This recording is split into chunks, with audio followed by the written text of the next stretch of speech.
Hello there, and welcome to Women's Business. My name is Dr. Mary Ann Shallcross Smith, known to most as Dr. Daycare, and this is my co-host, Amy Vogel. We'd like to welcome you to our mentoring program designed to educate our community on issues facing working women. We will be speaking to our guests in the areas art, sciences, health, education, law, medicine, politics, community service, military, and business. The goal of the show is to provide information that comes only from personal experience and to pass this information down to our daughters, nieces, neighbors, family, and friends. Much of the content will relate to the guest speaker's journey in their profession, what they have learned most about this process, and what they wished they had known before this journey began. Since women-owned businesses are the fastest growing sector of our economy, my guests will close with what lesson they would like to pass on to the viewing audience.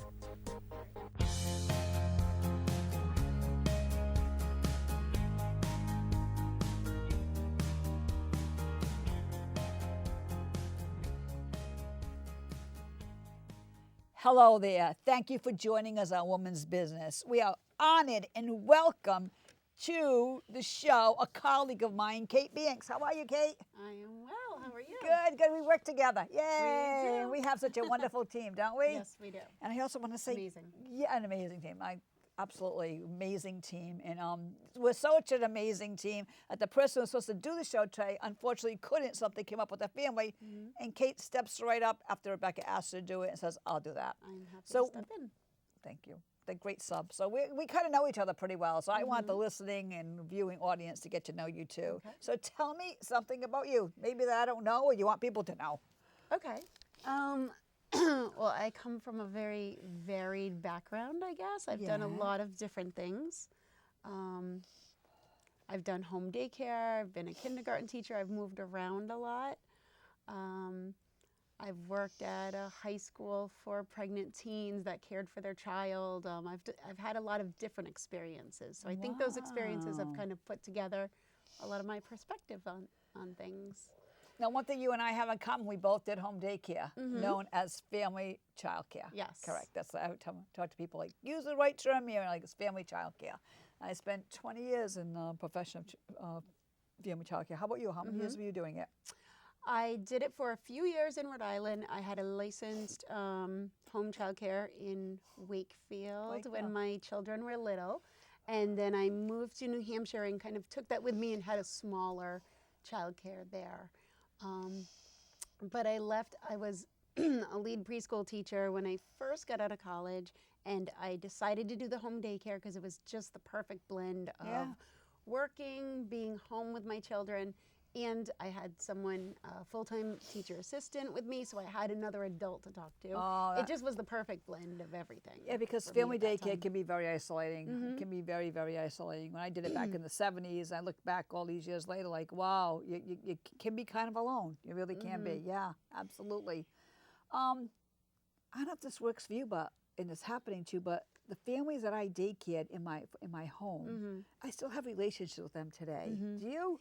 It's amazing to go out into the community and see children that I've had from when they were Yeah. babies and going to kindergarten and seeing them working in establishments Yeah. and seeing them as adults is crazy. It definitely, makes you feel your age, but it's amazing to see them. I got into family daycare. My son was born. I could not typically find a babysitter back then. That was like 1972, 1973. You couldn't go to the Yellow Pages. You couldn't look up babysitters. You couldn't go to the Yellow Pages and look. There was hardly like any licensed childcare homes. And you couldn't advertise in the Yellow Pages and centers. So called up my mom and said, Mom, you want to babysit? And she's like, I'm 40 years old. No, I'm going to start my career. And at that point, I told her she was too old to start a career. I'm sorry, Mom. And so I started babysitting in my home, and it grew from there.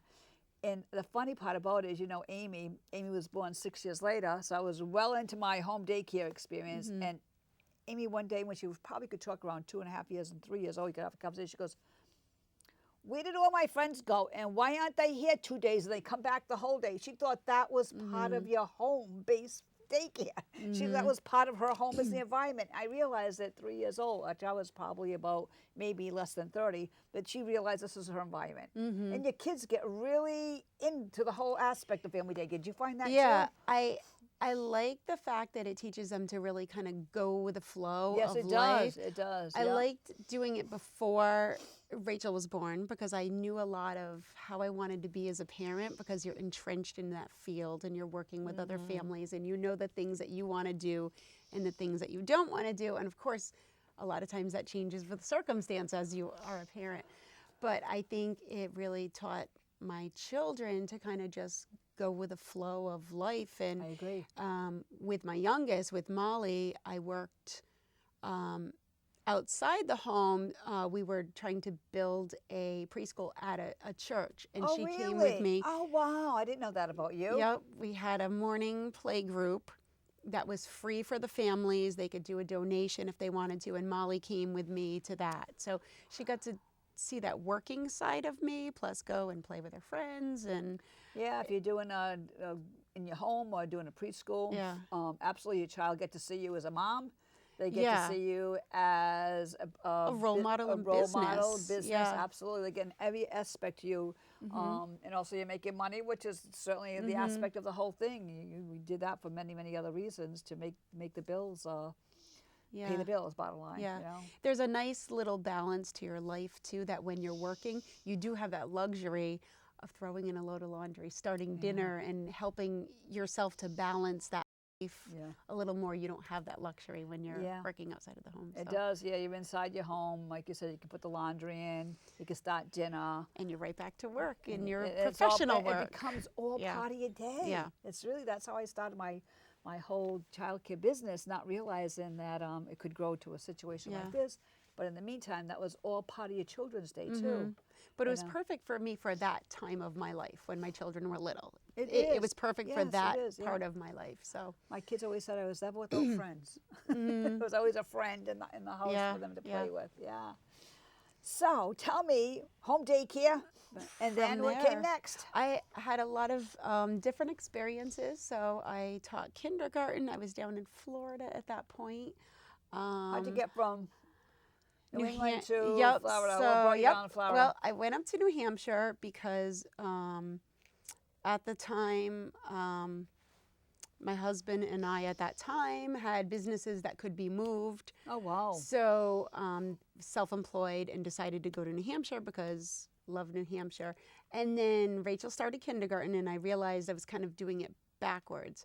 There was snow until April, which some people love the snow. It's great in December, but by April you're like, okay, enough snow. There was snow. And then in the summer, when she had the summers off, it's when you were available to travel, but it's beautiful in New Hampshire then. So we're like, we're kind of doing it backwards. So we decided to go to Florida. That's quite a switch. Yeah, well, it would be beautiful while she's in school during the year, and then you could travel in the summer when it's so hot. So that's how I ended up down there at that time. Taught kindergarten down there, and then eventually decided to come back up home here. So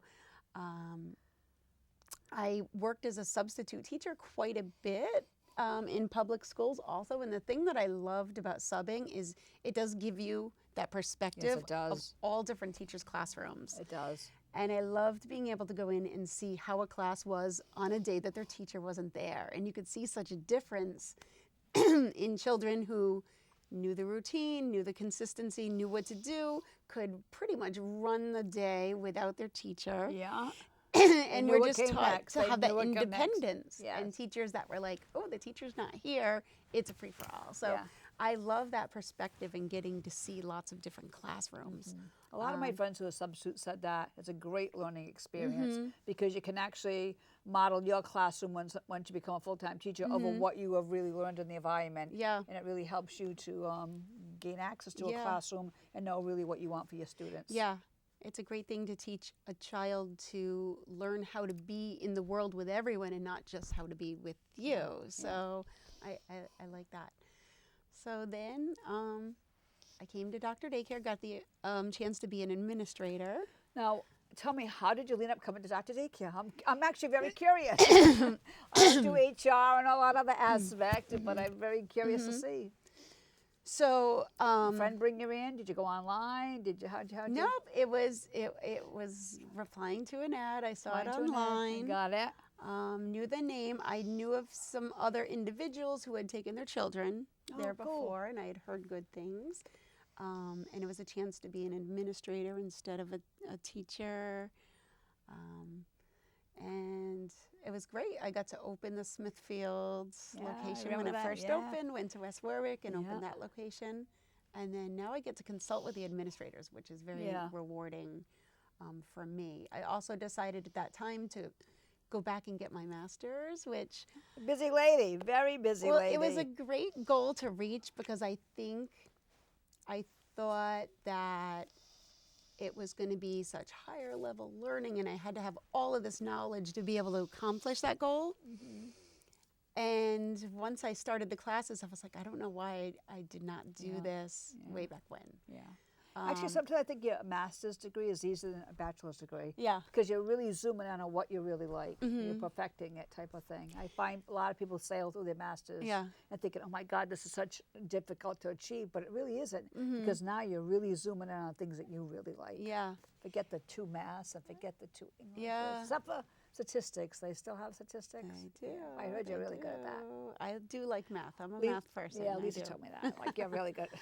But I only cried in one subject, and that's when I was not doing very well in my master's degree, statistics. So, God, I wish I knew you back then. For a lot of people, yes. But I think it taught me 2 things: to be really consistent with my schedule to get that done, because I got up at 5 o'clock every morning, and that was my hour to do my schoolwork, and that's when I worked well. So I learned to really have that discipline for that. And then the other thing is it really gave me a chance to do a lot of research into how they do things in childcare in the rest of the world. And I really like that perspective. Tell me a little bit about online learning. Tell me some of the really positive things about it.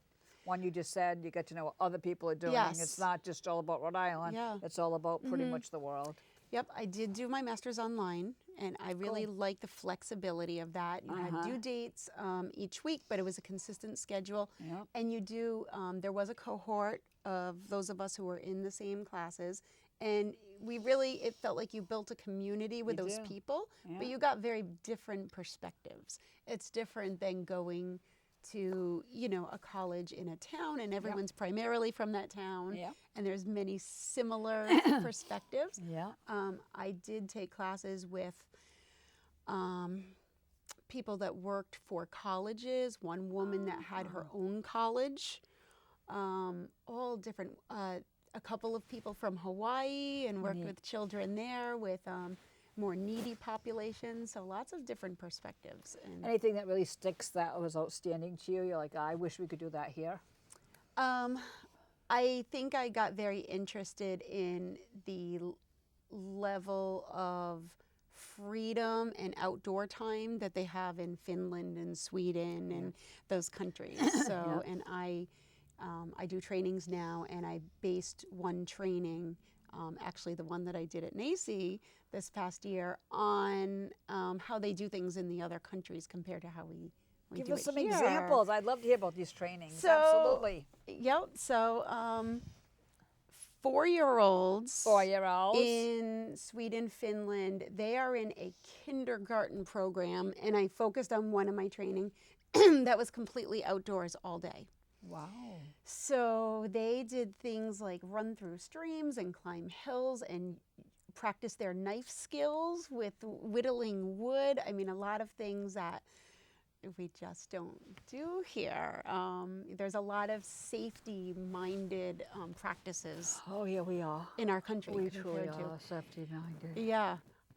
So a lot of learning basic skills and being outside, using that loud voice and using your body to move. And their test scores are very high as a result of not focusing on the test and having a lot of that freedom to follow their own ideas and explore and have teachers support that. Kate, one thing you just said, it went straight to my heart. They could have loud voices.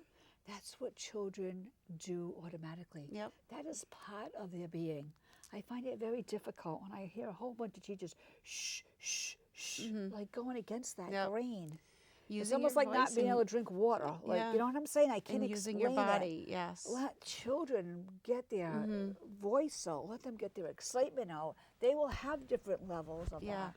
And to be able to do that in another country and be praised for it. Wow. Yeah, their structured school programs in older grades have a lot of recess and outdoor time, in and out, a lot of break times in between their learning. So And why do you think we do that here? What do you think? I think the thinking here is that we're going to do really well on test scores if we're inside sitting down working on prepping for the tests. Right. And I think if you look at test scores in different countries, you can see that kind of the opposite is true. So yeah, our recess time has been more and more limited, although you can see a push right now in a lot of districts to, they're looking at that research and making more of a priority to have that recess time. How about So teacher that's good to see. interactiveness at recess? Do you think in different countries that's a really big piece of it? Because typically, most places, everywhere, either be early childhood facilities and schools, usually if the children are outside, the children are playing and the teachers are on the outskirts. But that's reality. We all know that. We truly do. Is there any type of research that says if the teacher gets engaged, that will have a different learning experience? I think that a teacher's supportive role, supporting the children's initiatives and what the children wants to do is really important. Okay. So the teachers are almost there as consultants or people to come refer to. I need some information on, these, I'm interested in these birds. I don't know anything about these birds. And having teachers there to ask and to support that learning is great. But child-directed is the key, that we're following their interests and the things that they want to learn more about. So it's almost like you're saying, since it's child-directed, if a teacher is teaching and a child goes in a different direction and asks about the lights, even though we're talking about math, somehow those lights Absolutely, part of math follow that. Follow that and see where that can take you. Because you can bring math into any Anything. subject. You can bring it. I just did something with the newsletter with the help of Rebecca, and I'm like, okay, tell me your favorite flower, and then I'll say, like, when they stop blooming, tell me how many petals. That's math. That's totally math. Yep. Absolutely. Yeah. So that's really child-centered, is what I'm hearing you say. Wow, thank you for sharing that. So, absolutely. Tell me about some of the other trainings. I know you're really, really focusing on that piece. Yep. Doing more trainings. I was really excited to go to the national conference. It was one of my goals that I made when I got my master's. That was one of my goals, and I was happy to hit that. Now I'm kind of moving towards, we were talking a little bit before about focusing on kind of that thought, feeling, connection for children. And I'm kind of going off into that direction. So I have a lot of different topics, but I'm very interested in that right now, teaching children that everyone has circumstances that happen in life. And your feelings kind of come to what your thinking is on your circumstances. But you do have control over your thinking. You do get to choose your thoughts. And that results in your feelings. So I think I'm kind of going in that direction a little bit. I think we do a lot of encouraging children, showing them how they feel and how that is based on other people's actions. How did that child make you feel? How did this make you feel? As a teacher, as the instructor. Yeah. Absolutely. We've done that forever. We've done that for a very long time. And I think there's something that comes in between an action and your feelings, and it's what you think about it. Yeah, absolutely. So I love the idea of teaching children to recognize that they have thoughts, to realize what their thoughts are, and that those thoughts result in their feelings. I like to bring aspect of child development, and I always say this all the time. One thing I love about child development, whether you're in Hawaii, whether you're in Norway, or whether you're in Rhode Island, a 2-year-old is a 2-year-old, a 4-year-old is a 4-year-old, and a 14-year-old is a 14-year-old. Child development, also human development, as we talk about midlife crisis in our 40s. I really believe through passages, you can, early childhood development, you can really predict where a child's at. I think that's such a big part of it. So if we understand that as human beings, where that child is, it really helps us as teachers, parents, aunts, uncles to really facilitate that piece.